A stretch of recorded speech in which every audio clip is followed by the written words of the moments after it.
apart from the thing I'm most interested in is getting my aperture right. I don't really care if I'm taking a 125th or a 250th.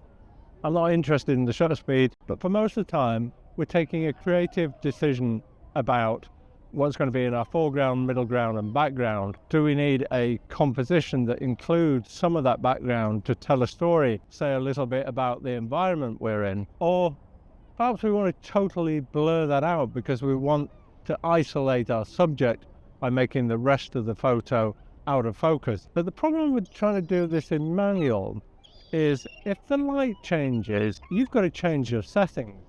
And you've got to do that quickly to ensure you don't miss your shot. I'm going to take some photos here. As you can see, this is Blackpool Tower right behind me. Lots of people milling about, so lots of great opportunities. So you can see it's late afternoon, the sun is starting to drop a little bit. There's some cloud around, so as it goes behind any clouds, the light is going to change. And also as I move around, the light is going to change.